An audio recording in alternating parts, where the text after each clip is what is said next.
jaartiin jalqaba qabdu tunii fi micayyoon amma Miftaahuu bira jirtu tun wal beekanii tokko lammaffaa ijoolleen si bira hin beekan jette hayyee ijoolleen arsii hin beekan jette haa xumurruuti. Ati amma isii kanarraa waan beektuun qabdu jaartii teetillee walitti dhufeenya hin qabdan erga geessiteen booda isiin tunillee ijoolleen arsii tunillee jaartii ta'e hin beektu. Beektu gonkumaan beektu. Galatoon. Ani ka gaafachuu barbaade gaafadheera immoo yaada koo namoota 2,400 jiru yaada koo yaada dhuunfaa koo hin kennaa. Ani wanti gabaabaanii arfan keessaniyyuu warri jirtan deemaatii harka kennaa ashaaraa qoratamaa abbaan baasee achi keessa ashaaraadhaanii argama waan ta'eef harka kennaa deemaati poolisitti. Kana hin gootan taanaan rakkoo qabdu. Ammallee asirratti waan isin hubachuu qabdan jarri kun hin qabamu malee hin du'anu obboleettiin keenya iyyuu hin duute noo warri jettanu hin qabamu biyya galu agalanu kama qabrii galaarti obboleettiin keenya. Qabamanu. Nama soo hojii ta'a agallu. Mube rakkoon qabu. Ammallee gaafii takkitti jara micoo Miftaa bira jirtu tana irraa qaba. Maal akka irraa qabu beektaa? Eeshi isiin kalee duute kaleessa sodaattee yookaan immoo seerumaa sodaattee deemte. Urga deemterraa abbaan mana amiin irraa jechuuti. Odoo micayyoon gaafanne dura. Abbaan manaa micayyoo amma itti baqatte Miftaa bira jiru kun si beeka. Waliin dubbataa jirtu. Si bilbilee si jajjabeessee jaartii kiyyallee na bira jirti. Lakkoofsi kanaaf cufate siin jedhe moo hamma ammaatti akkuma cufataniin ta'an. Tokko wanti jedhu dubbatan hin jiru. Isiin jamiilaan kun na wajjin edda sa'aatii kana sa'aatii zuuriin azaan mellaa okubar jedhu gubaan nu gaggabseeru na wajjin jirti dhaqqee wajjin haa qabamu jettee na hin qabe addeebisa wallaahi jarri immoo jechuudha ittiin dawwalle yoon ka'e itti dawwalee daafanii cufatanii jedheetan hamma wurjiin kun jetti wurjii ittiin dawwalaara eekare mubaarik seentanaan jennaan inni itti dawwaleeru jawwaalli cufaadha. Leebiraa kan jedhamu qabdi cufaa zeenii kan jedhamu qabdi shiriyaan lama cufaadha. Jarri lamanuu mujaa maal taate akkam taate ijoolleen meeqa irra dawwalaa narra hin dawwalle narra. Isin immoo kun immoo na wajjin edda gaala keessa na wajjin bu'u. Edda baadiyyaa gaala keessa na wajjin arraba kan geessu dhabee jechuudha. Asii ijoollee biratti ergee kan shaantaa samiraa kana wajjin baasee jechuudha. Okay. Maal taatee akkam goote naan hin jennu.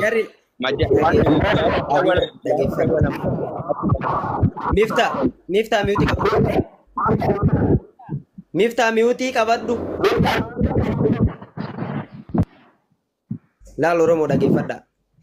Tafuu ala mana bahanii malee alaa galanii malee manaan bahanii as keessa teennee dharan dubbannu. Tokkoffaa nama lama shakkeyan. Ani kiyya nama lama Oromollee dhageettu. Eenyu akka keessa ajjeese sarara bibichatu beeka waa itti kennan. Amiinis bakkee dalagaa jira keekiin muramaa jira mana isaa keessatti hin dhayinee bakka dalagaa bulee erga saniin booda akka jaartiin tante gaggabaa jirtu eenyu sitti hime bilbilee. Amiin si gaafata.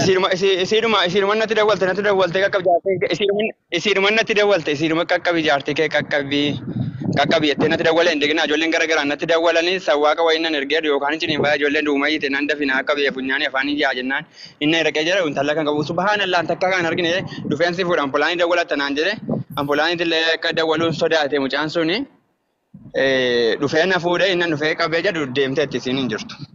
Nagama. Na jibbus dandeetta na jaalatus dandeetta iddoon rakkoon jiru an dhugama sitti malaan iddoon rakkoon jiru si takka ijoollee mana san jiran lama isii Miftaa bira jirtu kana keessattuu sii fi isii Miftaa bira jirtu walii bilbilaa jira waan ta'eef dhugaan jirtu isin lamaan iddoo jirti. Laal ati abbaa manaati argachuu dandeetta qabuu dandeetta. Sabboona galatoo murfaadhu waan tokko isin lamaan iddoo jirti. Obboleessa koo ati waa tokko si gaafadhaa mi'as ba'e obboleessa koo. Ati mana ofiisilaa wanti toosafan jira jaalattee fuute moo nama giddiin si fuuse obboleessa koo ati nama tapha balleessi fuuse. Arafaatti fuute. Ofii jaallatee Arafaatti fuute. Akkamitti fuu miira gaddaa wayii sirraa dhabee yaadne. Miira gaddaa.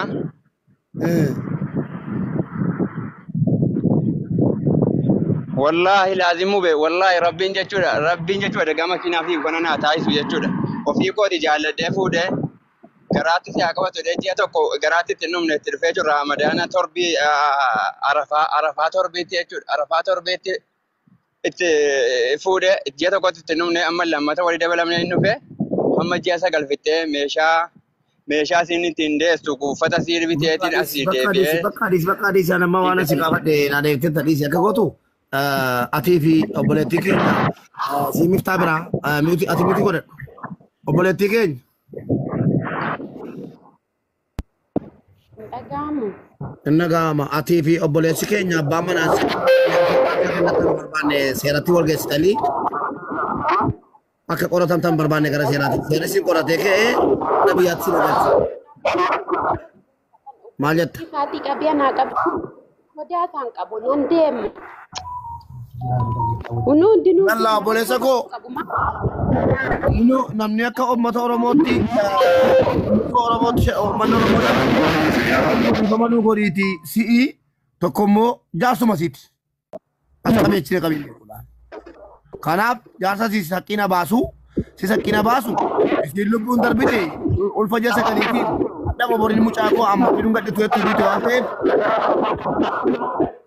utuu wanni biraan kaane ati binni wal fudhadhaatii seeratti argateedha ati yoo isarraa himata qabaatte maddu googeeti inni immoo shakkii irraa qabattee isaa qorachiisu qaba.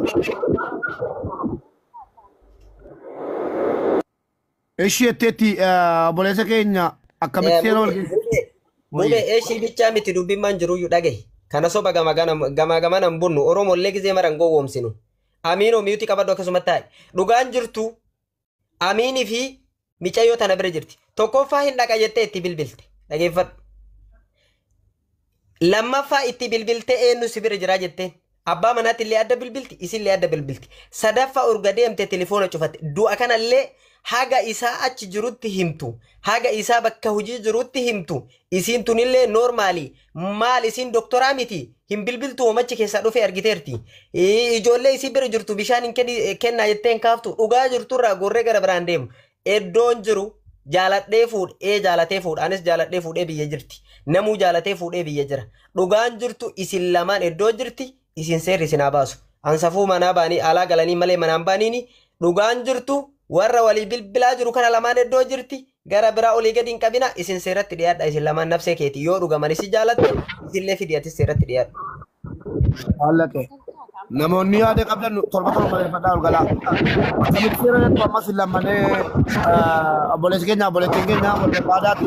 Itti dawwalee abbaa manaatitti taphiduu qaxxitaa shoortaatti dawwaliiti shoortaa dhaani manichuma keessa fuuldura dhaabadhaati itti dawwala akka abbaa manaan talaatii isiin immoo isin shakkedha seeraan nu qulqulleessaa jedhii seeratti madhu wal fudhaa abbaan haqqiin baasee baasu amma obboleettii koo dhaquudha qophiidhaa tam dhaggeeffadhaa ummata.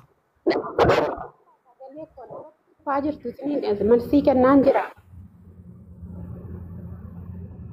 Mubee na dhageessaa. Inni gaama deemuudha qophiidha moo qophii bitatan. Deemsaa rakkoon qabu hidhamanii biyya galuu miti oon du'eyyuu haqqi irratti hoonde waa tokko rakkoon qabuudha na dhaggeeffadha. Ayyee mana keessaa namtichi kun kan qabu nama hamajaaja nama meeqa qaba hollaadha. Hadhahan sababa ta'ee intala kana akka obboleettii kootiiti. Ilaamee obboleettii koo hamajaaja kana irra deddeebitee waa'ee hamajaaja nuti uffata waa gaafadha. Irra deddeebitee hamajaaja qaba jetti. Yoo abbaan nama biraan shakkuu hamajaaja sin qabu jedhe giddiidhumaan hamajaaja qabdaa jettamu ati obboleettii koo.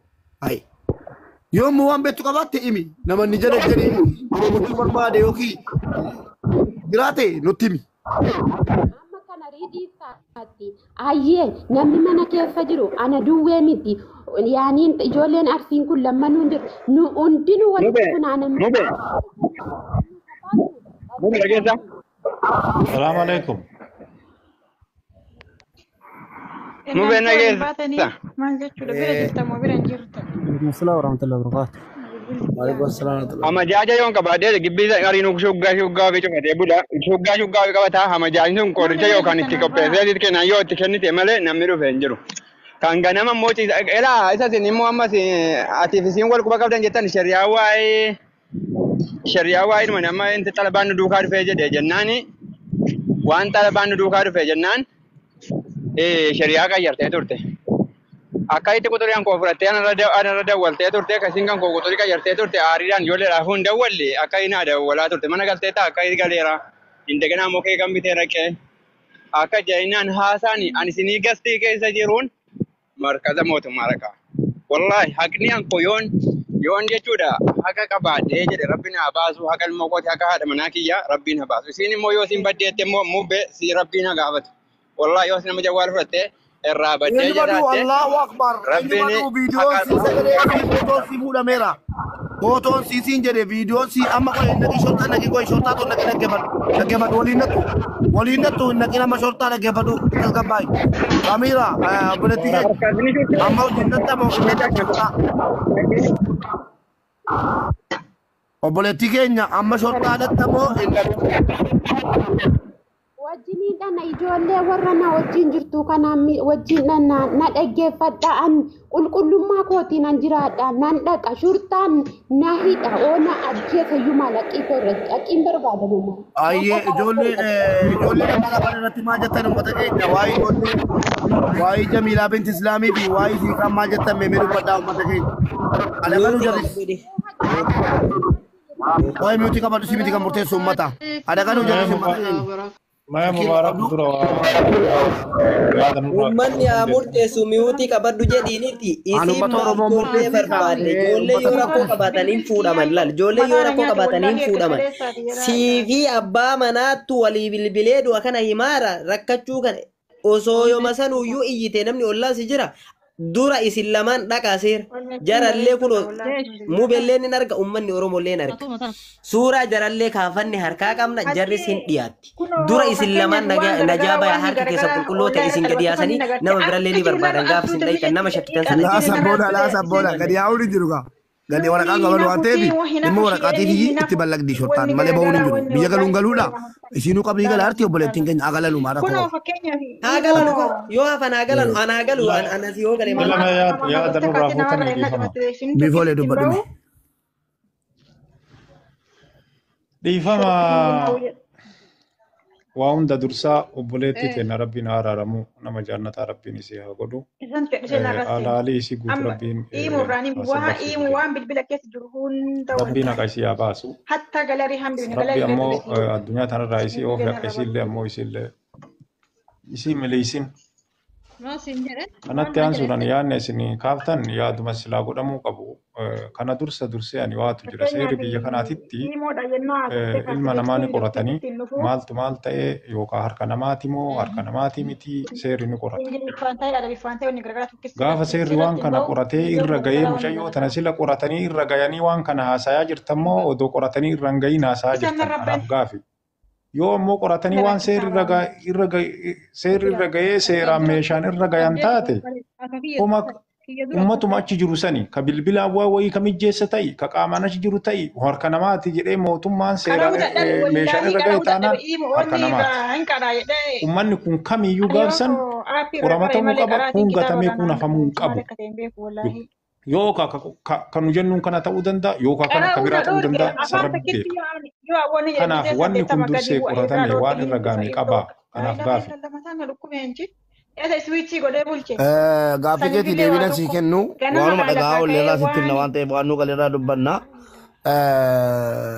Eenyu qorachiisaa eenyutti siqe abbaan manaa dawwalee janaazaadhuma ofirraa baasuudhaaf hundi jiraayyuu isiin kaan shaarbii abayaa godhattee duutetti jettee abbaa himtetti Allah waalaa baasitti abbaa manaa tadhime jetti kuttee baate abbaan manaas reefa ofirraa baasuudhaaf shortaatti dawwalatee masmaricha gate bakkatti mee bakka siin duute shaggaa siin keessatti duute himee masmara darbatee karaarraa gore eenyu duuka deemee qorate kanaaf harka namaatiin duutee ka jedhu jalatti wal himate erga wal himatanii wal balleessuurra wal loluurra maal jechuurra harka seeraa galanii yoo harki dhiigni mucaa jarara jiraate seerriyyuu yeroo dhaqan abbaan manaa himataa ta'ee yoo jarri afranuu dhaqanu jedhame jara lamman isaa sitti daballee kunoo tokko jirti afran jaraatti erguudha lakki yoo jettanu isii warra shakkinu itti kennuudha kanuma manna oromoo murteessaa dhimmi kun dhimma keessanii jalla Iskiriinii Ay isaa bareeda lakkisee ila sumarratti akka mubaarak wanni deebiin an akka kiyyatti